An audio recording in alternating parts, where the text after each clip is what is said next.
Welcome to episode 60 of the Sports Geek podcast. On this week's podcast, I catch up with Jack Elkins from the Orlando Magic to talk business innovation in sports, and Katie Morgan from the Texas Rangers on ticket sales, because it's all about getting the cheeks on the seats. Welcome to the Sports Geek podcast, the podcast built for the sports digital marketer. And now, here's your host, who uses Digisport Sports Biz and SM Sports hashtags equally, Sean Callanan. Thanks, DJ Joel. My name is Sean Callanan, and you are listening to the Sports Geek podcast. This is episode 60. Thank you for those of you who have been listening since episode 1, when I had James Royer from the Tampa Bay Lightning on, and for all the guests in between. But if you're listening for the first time, thank you very much. Please send me a tweet and tell me that you're listening. Every feedback is welcomed on Twitter, Facebook, LinkedIn, Tumblr, pretty much any platform. You can find me on so at Sean Callanan or at SportsGeek on Twitter, and always reviews on iTunes are very much welcome. I do read them all and take all the feedback very seriously. On this week's episode, I've got a couple of people who I caught up with at Seat Conference, so they both presented at Seat. Didn't get a chance to chat to them due to the lost voice, so scheduled a podcast interview to catch up with them. I catch up with Jack Elkins from the Orlando Magic to talk about business innovation and what he's doing at the Orlando Magic. And then I catch up with Katie Morgan from the Texas Rangers, who spoke on the CRM track around the importance of data and how they've integrated their systems from a ticketing data point of view to better target and better understand their fans, and then present them with the right offers. Because, as I said in the opener, it's all about getting the cheeks in the seats. Just a little bit of an update from what's happening here in Australia. If you're following from around the world, both AFL and NRL finals are up and about, getting to the pointy end of the season. Much the same as the Major League Baseball, ending into the pointy end of the season. So you can keep an eye on that via the hashtags AFL Finals and NRL Finals, both on all platforms. And I've got a few interviews. I've been banking up a few interviews the last couple of weeks. Had some internet issues at Sports Geek HQ that has caused a bit of angst. Hopefully you can get this episode out and then a few more. Got some great interviews coming up. But first, here is my interview with Jack Elkins from the Orlando Magic. Very happy to welcome a fellow Seat steering committee member. Caught up with him in Miami and did a couple of panels he covered for me when I didn't have my voice. Jack Elkins from the Orlando Magic, welcome to the podcast. Hi, Sean. It's great to actually be able to hear you this time. Yeah, exactly. For those who weren't in Miami, Jack and I did a session on Sunday. I was on a strict word limit of 0 words, so I was just pretty much watching the timing when we were doing the showcase, and Jack more than ably stepped in to handle the showcase. We were showing off some startups. Your title at the Orlando Magic is absolutely fascinates me, is Business Innovations Manager. You've been with the Magic since 2005. Do you want to take us through the story of how you ended up in that role? Because for me, like I said, it's a fascinating combination. And, if you're looking at it on your LinkedIn profile, you go, what exactly is that role and how did you get there? Sure, Sean. It's actually really exciting to me that right now I'm getting to meld the two worlds that I love in what I do. I'm very passionate about Orlando and the startup community that's here, as well as corporate innovation initiatives. And to be able to do that with my hometown team is really exciting. I've been with the Magic for 9 years. The first big project that I worked on was actually the construction of the Amway Center. Starting from pre-construction, we toured quite a lot of buildings, and then moving into sort of the political approval side to get that pushed through, and then the overall development. And that was a big part of my career at the Orlando Magic. And now, and then coming out of that, I moved into technology because that was one aspect of the project that I managed. And about 2 years ago, we were very fortunate at the Magic that our senior leadership came up with 4 really great core values, one of which was around innovation. And at the time, I was considering leaving to start my own company. And instead, stuck around to manage the activation of that core value and in different initiatives that go along with it. And it's been really exciting to start that. We're still in the middle of the journey right now, and hopefully I'll be able to share a little more with you. So, I mean, innovation means, so many things to so many different businesses and different people. What's your key focus? What's innovation to you, especially from a sports and a sports technology focus? Absolutely. It's the buzzword of the day. I think that there's two key ways that I see companies approaching it. I see them approaching it internally, and I see them approaching it externally, and that's exactly how we're trying to do that as well. A lot of companies internally either work with a third-party group like Frog and IDEO, or a group such as that nature like Luma, or they take on sort of running their own process internally. We tend to, here at the Magic, we've created an innovations lab where we're using design thinking and trying to capture what we can from our internal staff, trying to maximize what we can pull from our staff and creating a space for them to actually share ideas and be creative and a way to actually channel those effectively. And then we see companies trying to capture that externally with another buzzword of the day, which is open innovation. And the concept is that no company can master all the knowledge that it needs nowadays to survive. And so the borders of the company are becoming more porous. And this was coined by Henry Cheeseborough. And the concept is that you can find potentially disruptive companies for your industry that exist outside your walls that you can start to work to test prototypes with or practice open innovation with in order to help bring, at least in our case, help bring what's next to the market rather than have it what's next be dictated to us. And we do this because we want to try to bring what's the next latest and greatest thing to our fans. So I guess there's a couple of points from my point of view. Like normally of people that I'm talking about, when they're talking about innovation, they're talking about the latest technology. And, when we're recording this, the iPhone 6 and the Apple Watch was just launched a couple of hours ago. So they're always on the technology. They're like, here's the new thing, here's the new gadget, here's iBeacons. But I'm guessing you're looking at both that technology side of things and what's developing there. But you were also talking about design and experience. So it's also business process innovation, how you can do things better around the stadium and through your just normal business transactions. So are you handling innovation on both sides of that fence? Sean, you're exactly right. Innovation, and it's funny. Professor Rob Walcott from the Kellogg School of Management says innovation is really about business design. And so when you take, for instance, starting an innovations lab, it actually requires a culture change for innovation to become a part of your identity. And that's something that we're going through right now, which is not to say there's not a third piece in capturing innovation internally and externally. And that's also, how do you play a part in this ecosystem, this new shift that we're seeing, this rise in entrepreneurialism, this rise of startups, the rise of the creative class, folks that are getting their excitement off starting a company and exiting that company and starting another one, not necessarily attending games. And so how do you make relationships within that field in an authentic way, whereas it used to just be about, hey, who could I sign up for the next sponsorship, right? So how do you have relationships with this group that is disruptive and causing the next wave of innovation to occur?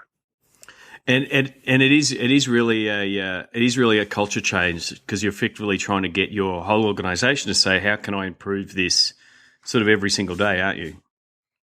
Yeah, and I would add that you got to be careful when we're talking about two things. One is innovation is not just technology and digital. It just happens that today, the majority of what we're seeing in terms of people highlighting innovative things happens to be around digital technology. But innovations happen through a lot of different ways and processes. And quite frankly, a number of our projects in our lab just happen to do with collaboration amongst our staff, as well as some other more what would be high-profile type things if they work for our fan base. And you were sort of saying it's a process. It reminds me of a a blog post that a mate of mine did. I spoke about him at Steve Sammartino. He wrote a blog post of two bathrooms, tailored two bathrooms he went into in two different corporations, and one's had a sign that said, "Please leave the toilet the way you found it," and the other one said, "Did you bring your best self to work today? Can you show us something new and amazing we haven't thought of?" And two completely different signs in a bathroom can make a change to the culture and make it an innovative business. So is that type of thing happening in the Magic organization internally? I would say yes, it is. I would say one of the things we've learned as we've embarked on this is that you can't avoid the journey, and it's not like you can put it in a binder and lay it on the desk and implement it day one. It's something that does take a culture change in order for that to happen. But then once that starts to tip, like where I believe we are now, then it is possible to start working with those folks in the community, those disruptive companies, even doing something like a reverse pitch scenario where you take insights that you've learned from your fans or a need that you have. Kansas City did this last year at KC Next. Yep. There was a reverse pitch event in Kansas City, and the Kansas City Chiefs actually said, "Hey, we're putting a Wi-Fi network out there, and we want y'all to help us understand what we need to do to use that to better the fan experience." And I think you're going to see more and more teams doing corporate innovation initiatives, kind of like what we're doing, because I really think that the next sort of entrepreneurial wave is going to sweep through sports, media, and entertainment. Yeah, I wanted to tap into that whole entrepreneurial innovation startup stuff because it's something that I'm also passionate about, but I'm also interested because I get, I work with teams, and so I get pitched a lot of, here's an idea that I think will work well for sports, and they're pitching, and and I know people who are listening and people like yourself who are working in sports get pitched a lot, whereas you're actually outward and you're out there trying to find the latest and greatest. Have you got any advice for those type of disruptive companies, how to, one, get your attention, but also how to pique your interest in pitching to a sports team and what you're looking for? Sure. I think it's actually kind of loaded because I think it's actually harder to make the connection than you think. A lot of the companies that try to pitch are much more established. And I think when you're really trying to find those gems, those startups, those teams, those great teams that are out there that may not have the right concept, but they're a great team and they could bring a product that you could work with them to bring it to market and scale. And I look at the Cleveland Cavaliers as a great example, and this was a key takeaway of mine from the SEAT conference. Even today, with the announcement of Apple, they have TechCrunch Disrupt going on in San Francisco. Yep. And you saw Dan Gilbert and Mark Cuban out there. And Dan himself is kind of leading a resurgence in Detroit. And one of the venture capital firms that he's an investor in is an accelerator called Bism. And a gentleman that came through that accelerator, Maurice Batchelor of Snapbatch, came in with the concept. And they said, that doesn't really work, but you appear to be a great developer. Let's work together. And they came up with a great concept that they actually just rolled out to the Cavs this year, this trivia piece that they added to their app called Snapbatch. Yep. And so what I think is the key way to have this happen is, as we've seen during the year, a lot of teams, you just can't filter hundreds and hundreds of potential startups. Yep. And there's people that can help you with that. Venture capitalists can help you with that. Accelerators can help you with that. And so if you can create the relationships with those groups that are looking for the organizations to test their startups with, like an accelerator or like a VC, they can help filter, and they're looking to do 3 or 4 great deals a year, and you might be looking to test 3 or 4 great companies a year. And usually you'll find some synergies with what the top startups are in their pipeline. And so that's primarily the reason that you're pretty much well embedded in the startup scene. What is the startup scene like in Orlando? I actually think that it's very robust. It's something that I think the rest of the nation will start to hear more about. The developer community in Orlando is really, really strong. And another thing that we're starting to see is some of these great startups or great entrepreneurs in other states that have had exits there's actually a tax benefit when they sell to actually relocate to a state that has no state income tax. And so we've actually seen some people moving to Orlando that were talent from previous businesses. It's a very young ecosystem that's growing very rapidly, and I think it's something that we want to be a part of. And it's something that being an Orlando native, it's great for me to play in the space that I live and play and love to be a part of, these startups and these people that I love to be friends with, and actually have a chance to meld that with what I do day to day at the Magic. It's really, really gratifying. And so, sort of going forward in the next 12 to 18 months, is there any projects that you're looking to develop, or any particular areas that you're looking to focus on? We keep seeing that, going back to the stadium, engaging the fan in the stadium, and how that is a real important piece for most teams. But then there's also how can you better engage the fan that's not at the stadium? Is there any particular focus you have going forward into the next NBA season? I think we have a few specifics, but I think I'll start first with, we're really still working on establishing the effective pipeline of prototypes and insights. Yep. And I think that's going to happen through our lab as we become more entrenched within the community from an authentic and grassroots perspective within this startup ecosystem. It's not natural, not usual for teams to play in that space. And it's not necessarily natural to them either, because there haven't been a lot of there haven't really been any exits with any great sports software companies yet. And so I think what they're wanting to see is the insights and needs from the team side, and we're looking to become more entrenched with identifying that local talent. So what we're working on this next year is really putting the pieces in place to be able to qualitatively identify those needs and insights from the fan using empathy, ethnographic type research methods, and then those relationships in place within that ecosystem to where once we have some of those needs and insights, whether it be a meetup group, which Orlando has some of the largest meetup groups in the Southeast, whether it be a startup weekend or a Versa Pitch event, or just having a seat within a co-working space where we can continue those conversations and identify that local talent that could take some concepts to market, and then we can test with them and prove it out.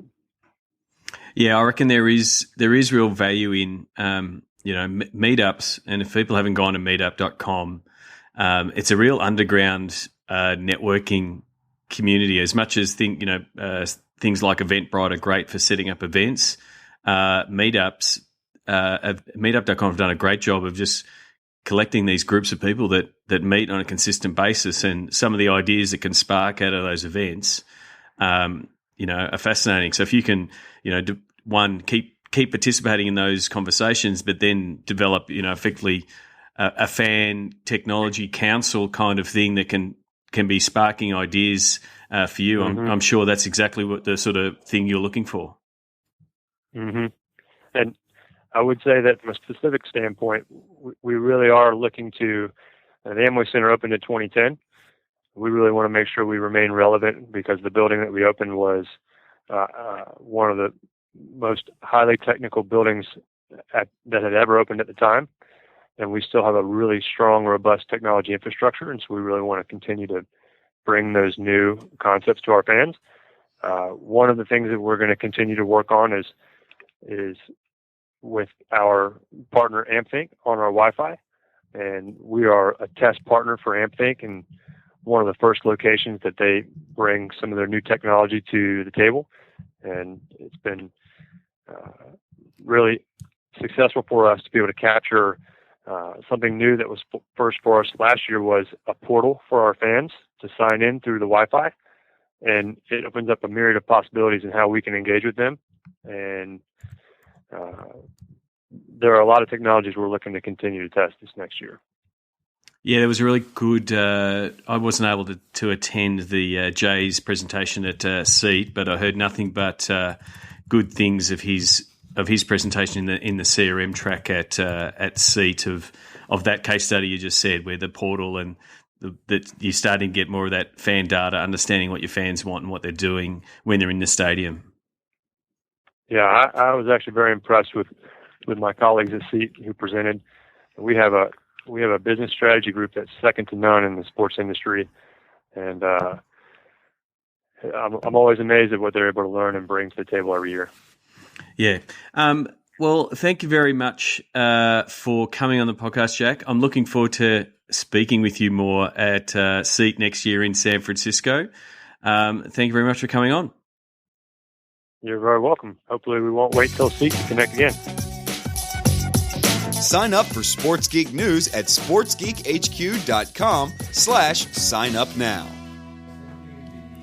Thanks again to Jack Elkins from the Orlando Magic. Like all Sports Geek podcast guests, you can connect with Jack both on Twitter and LinkedIn by going to sportsgeekhq.com/SGP guests. If you go to the website, you can find and connect with them. Over 75 guests I've had on the podcast, and very grateful for them all taking the time to chat with me. I do want to pass on my apologies to Jack. I committed one of the cardinal sins of podcast interviewing. My first rule of podcasting is to not talk about the podcast with the guest before you start recording the podcast. I'm getting better at that. But the other rule I have is to not have interesting conversations after I turn off the mic and finish off the interview. And unfortunately, I did that with Jack this week. After we finished up that interview, we did talk about some of the innovation work the NBA is doing in betting, talking to startups and VC firms and the like around technology for stadiums, and also who's very interested in what a lot of the players are doing and how entrepreneurial they're being. We see recently with Carmelo Anthony investing in a venture capital firm looking to support startups, and Kobe Bryant also indicating it's an area he wants to get into. So apologies for that, Jack. We'll definitely have you back on the podcast to talk more about that space, because I think the sports arena is definitely one that the startup space can leverage with such a passionate fan base to be able to test these new technologies. My next guest is Katie Morgan from the Texas Rangers. I want to thank Lou from Scribe Soft for helping set up this interview. Scribe, we're a sponsor at SEAT, and Katie actually presented with Lou. We talk about that and how the Texas Rangers get cheeks on the seats. Very happy to welcome Katie Morgan, the Assistant Director of Ticket Sales at the Texas Rangers Baseball Club. Welcome to the podcast, Katie. Thank you. I appreciate it. I've been trying to catch up with you for a while. I've been doing the email backwards and forwards after SEAT. I was lucky enough to be in all the digital sessions, but unfortunately I missed a bunch of the sessions in the CRM track, and that's your field. I wanted to talk a little bit about your experience at SEAT, because Miami was the first time you were at SEAT. It was indeed, and it was actually a great conference. I came back and told my boss that it was probably one of the best conferences that I've been to thus far in my career. Well, I completely agree with you. I mean, and the fact that the whole CRM track is just completely blowing up, to have guys like Russell Scabetti driving it, and Paul Greenberg turning up and collaborating in all the discussions. Like, I was able to pop my head into a few sessions, but absolutely, amazing sharing of stories and what you're all trying to do from an implementation point of view. Yeah, I couldn't agree more. And CRM and specifically data analytics are growing so much throughout our industry that it was a real blessing for us to be able to kind of sit down and pick each other's minds. People, from football, like you mentioned, Russell Scabetti, who's no longer in football, but he used to be, and also Paul Greenberg, who is referenced as the godfather of CRM, to be able to sit down in a room with them and talk to them about some of the things that we're doing and get advice is beyond imaginable for us. So I wanted to go into, your role as Assistant Director at Ticket Sales is all about selling the tickets, all about understanding the data.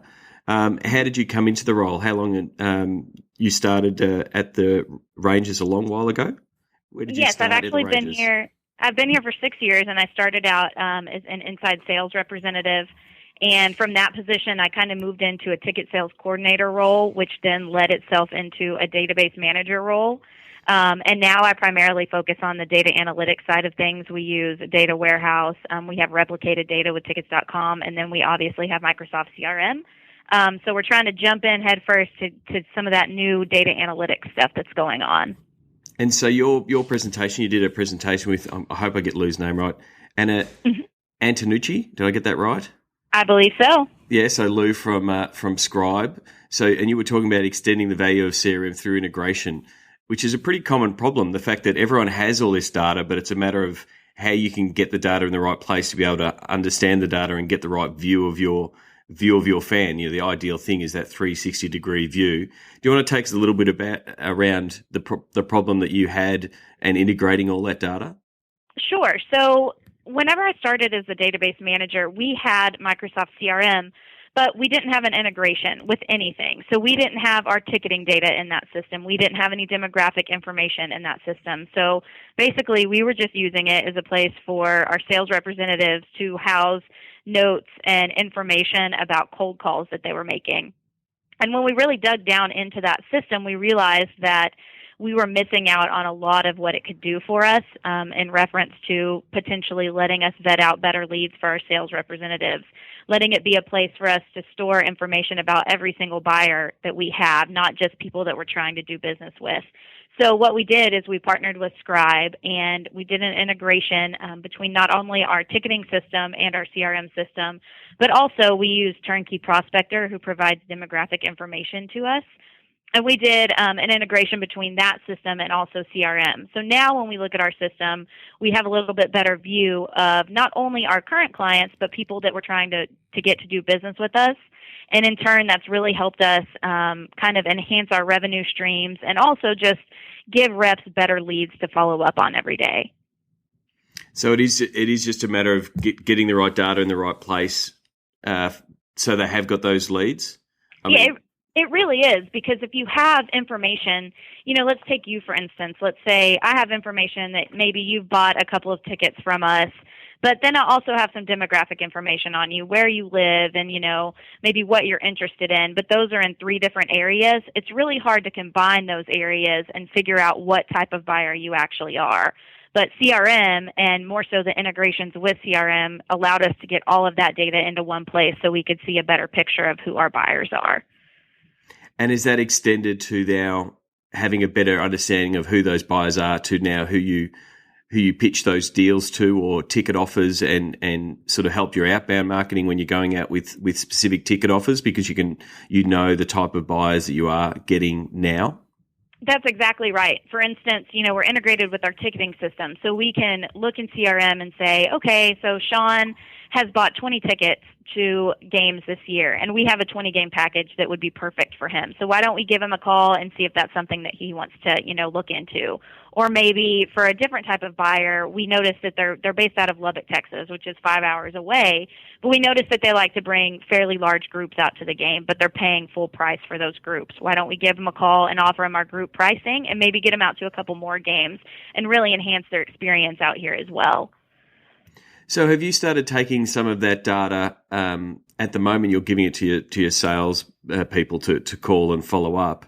But have you also started taking some of that data to attract more leads into your system? We have. So what we've done is we've kind of done an overall analysis of who buys specific packages from us, whether that's a full season, a half season, a group buyer, a suite buyer, and really dug down and looked at what type of buyer that person is, if there's a mileage range that they are from the ballpark, if they have children in their house. Just really looking and focusing on that 360-degree view of a specific type of buyer. And then when we go out and try to find new leads, we really try to hone in on that specific type of lead for a specific package. So it's really made us more efficient when we are trying to purchase leads or potentially just find new leads in different sources. We're a little bit better apt to find the correct ones now.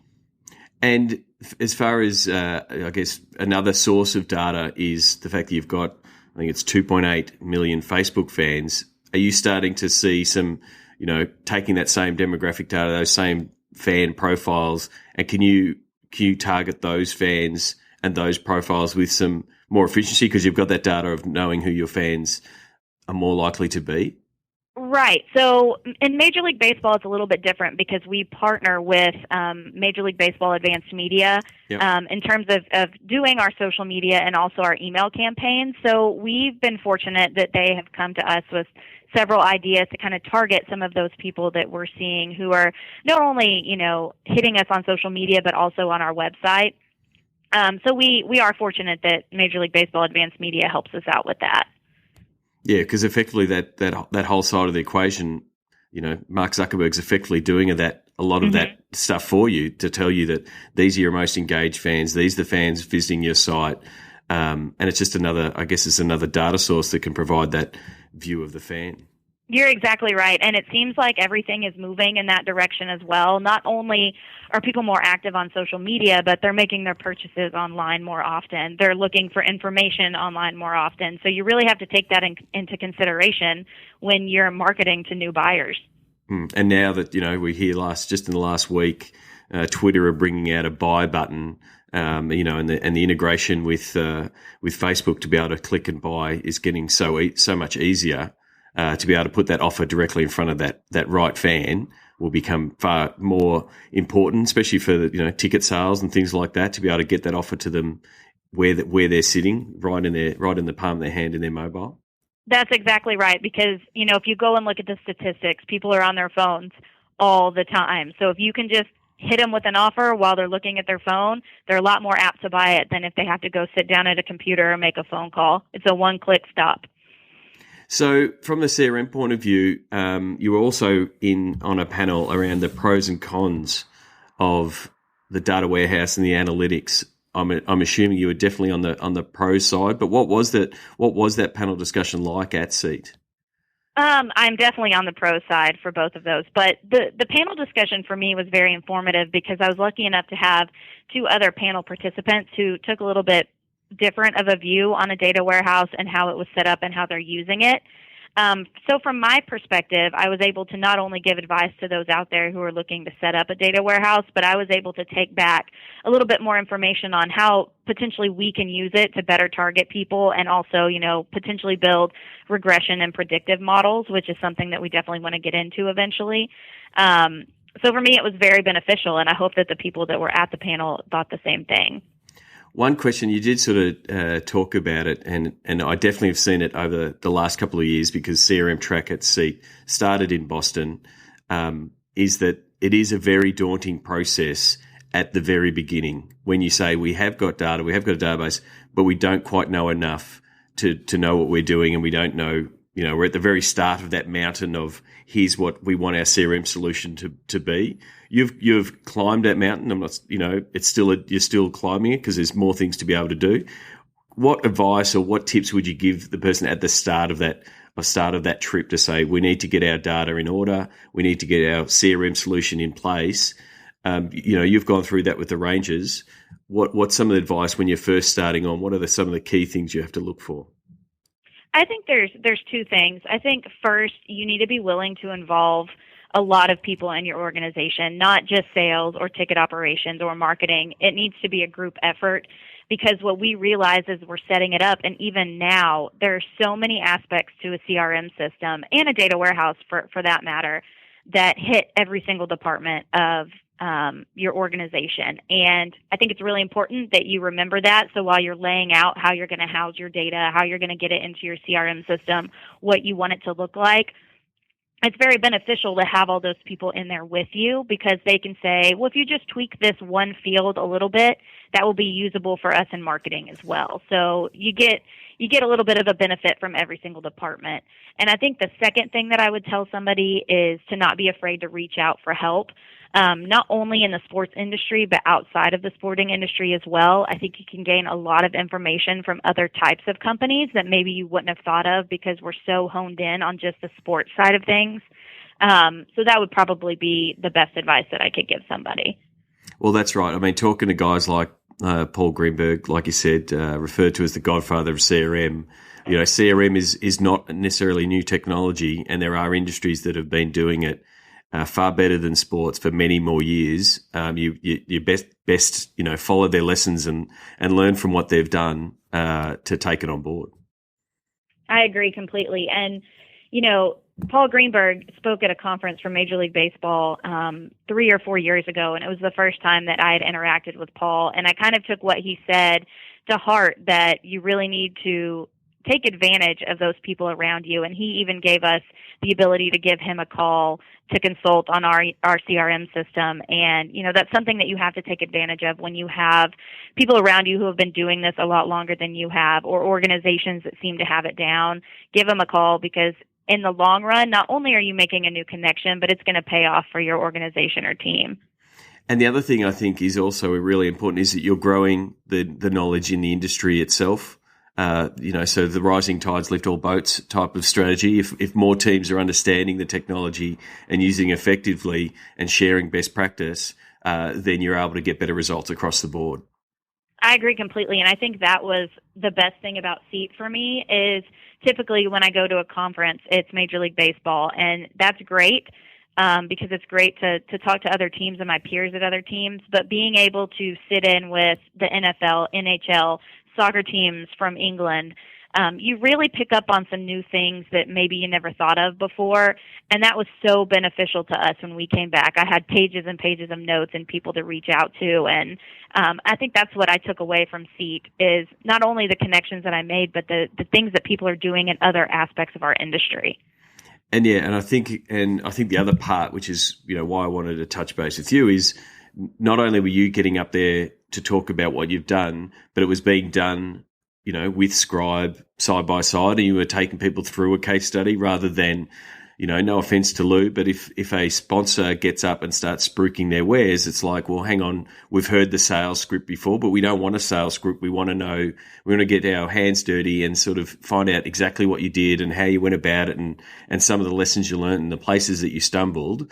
I think that's really good when a team and reps from the team will get up and talk about how they're using products, because a lot of the success is in the how, and how you go about doing it and why you chose that tool and how the integration worked, and not just look at the feature set and, here's our product feature list and those kind of things.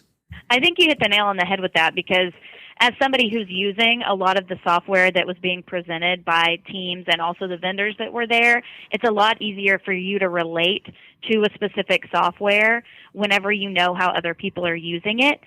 So I can kind of put myself in their shoes, whereas previously if somebody was just getting up there telling me about how their software works, it's a little bit tougher for me to say, okay, well, if I took this back to the ballpark, I could use it here, here, and here. But when you have somebody up there, especially a trusted colleague within the industry, and you can hear a little bit about not only how it worked for them, but some of the, the road bumps that they came across, it makes it a little bit more real and a little bit more susceptible for us to maybe go down that route, because we understand how it could be a positive thing for our company. So one thing I did want to ask, I guess we seem to be getting more and more data from fans and just from life in the fact that we've got all these devices that track everything. The new iPhone's going to be tracking where we are. Our watch is going to tell us what our heart rate is. Is there a case that there's too much data that will get us to a point where enough is enough? I think that's a tough question. I don't think there can ever be too much data, but I think it's up to the individuals using it to figure out what they actually need out of that data. So for us, if we took all the data that was out there for us to use, I would use a completely different set for something that I was doing than, say, maybe somebody in marketing would use. So I think it's very important that you have all of that data, and yes, sometimes it can get a little bit watered down, but I'm a firm believer that all data out there is good data and that you can use it in some form or fashion. Yeah, very good. I just want to go back on a point you were saying before about rolling out a CRM and really getting buy-in across the whole organization, because getting that good data and understanding that data is a real company-wide thing. Quite in the digital track, we pretty much had the same discussion, saying digital is everywhere, it's pervasive, it's across the whole organization. And I think the both sort of are hand in hand in that all of your different departments will benefit if they understand and buy in why we're getting the data, why we're reaching these fans. So I think we need to talk to Christine and get a few more sessions where we get the digital guys and the CRM guys in the same room as well, just thrashing out some of those topics. Right. I think that would be very beneficial as well, because there were some things that we talked about on the CRM and data analytics track that we brought back to our organization and sat down with members of our IT department and our marketing department and said, this came up in one of our sessions. How would we be able to implement that? And would it be beneficial in your areas as well? And I think that it's very important to kind of showcase how the different departments work together to not only get to a common goal, but how it benefits each department as well. I think that's very, very important when you're not only trying to sell a product, but also figure out the best route for your company. Yep. One of the phrases in your slide deck is, I was checking it out before this interview, it's all about the cheeks in the seats. I love that phrase. I'm going to start using it more often about getting people to the game. Is that one yours? It's actually not. I have to give credit to Lou for that one. Oh well, it's all about the cheeks and the seats. Yeah, I'm definitely gonna be using that one from now on. It's definitely true. It is. It's all about getting people there. It's all about engaging them when they are there. And what you can do is get that data to understand why they are there, why they are turning up, who they're turning up with, where they're coming from, because everyone has different motivations, and so.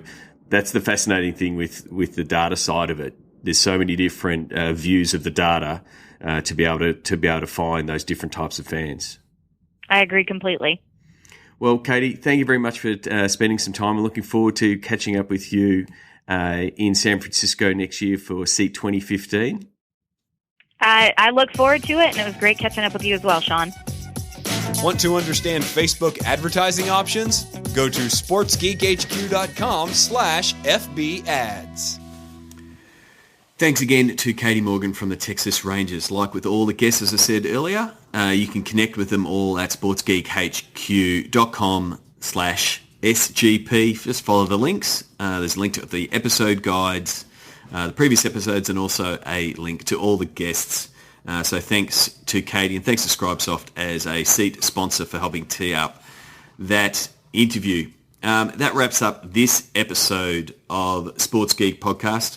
I guess one thing I wanted to talk about is the announcement recently that Twitter is going to integrate and start offering the Twitter buy button, which is really just an extension of the Twitter cards and bringing in a payment facility. I'd be interested in your takes on it. We heard previously there with Katie that a lot of teams are having some success selling tickets, both via Twitter and via Facebook. So it'll be interesting to see how the buy button works, and the integration will be the key part, getting it to work with the payment providers and then getting it to work with the ticketing providers. That will be where the secret sauce will happen. But if you are not using the Twitter cards right now for some of your activations, whether it be email sign-ups or even just to promote some of your key content, I really suggest you should look into that. You've probably seen the Twitter cards that I've been using with Sports Geek to either promote people to go to the iTunes store to review the podcast, which you can do at sportsgeekhq.com/iTunes.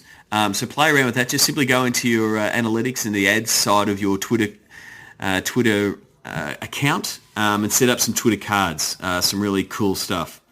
Social media post of the week is going to go out to TBS on MLB with this great promo from Bryan Cranston of Breaking Bad fame. Here's a snippet.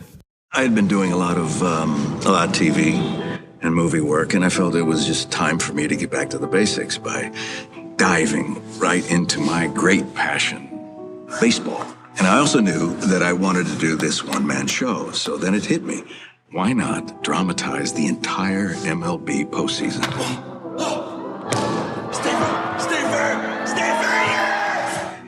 It would be my greatest acting challenge. And there were problems. I sunk a lot of money into this. But you never know when inspiration will hit you.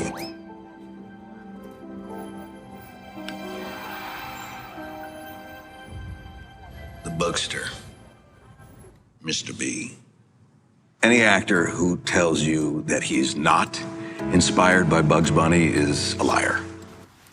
as I said, it's about a 5 or 6 minute mini movie, and some really good work there by the guys at the Bleacher Report. It's on the Bleacher Report's YouTube channel. I'll put a link in the show notes. Definitely watch it. Great way to promo the upcoming MLB playoffs. There's the clock wind up. It is telling me it is time to wind up this episode and let you get on with your day. You can find the show notes for this episode at sportsgeekhq.com/60. So that's 60 episodes of the Sports Geek podcast. Thank you very much for downloading and supporting the podcast. I'm going to dedicate this episode to this man. See if you know who he is. He just threw it up there and it went in. Well, he has the record, and McHale goes over to congratulate him. McHale, Ainge, Larry Bird has 57 points, an all-time Boston record for one game. And McHale had set the record less than 2 weeks ago. Bird, foul shot, got it. Bird has 58. And with 3 seconds, Bird will try another jumper and hit it at the buzzer. Bird has 60 points. Larry Bird scored 60 points. Look at the Boston players mob him. Larry Bird scored 60. It is the greatest shooting exhibition I've ever seen in my life. Larry Bird, one more impossible shot after the other. There you go. Larry Bird scoring 60 points versus the Atlanta Hawks way back in March 12, 1985, playing a game in New Orleans of all places. So I used some highlights for the 50-point win for the 50th episode with Michael Jordan. So I thought 60 points. I pretty much put 60 points into YouTube, and Larry Bird was one of the first names that came up. So I'm going to dedicate this episode to him. Thank you very much for listening to the Sports Geek podcast. Please, as I said, send me a tweet. I really do like it when people are live tweeting as they're listening to the episode. Connect with the guests. And if you've got a question, please send me an email, Sean at sportsgeekhq.com. Until next week, cheers from me. Check out which teams work with Sports Geek at sportsgeekhq.com/clients. Go to sportsgeekhq.com for more sports digital marketing resources. Did you know Sports Geek Podcast has listeners in over 35 countries? Thank you for sharing. Thanks for reviews on iTunes. sportsgeekhq.com/iTunes.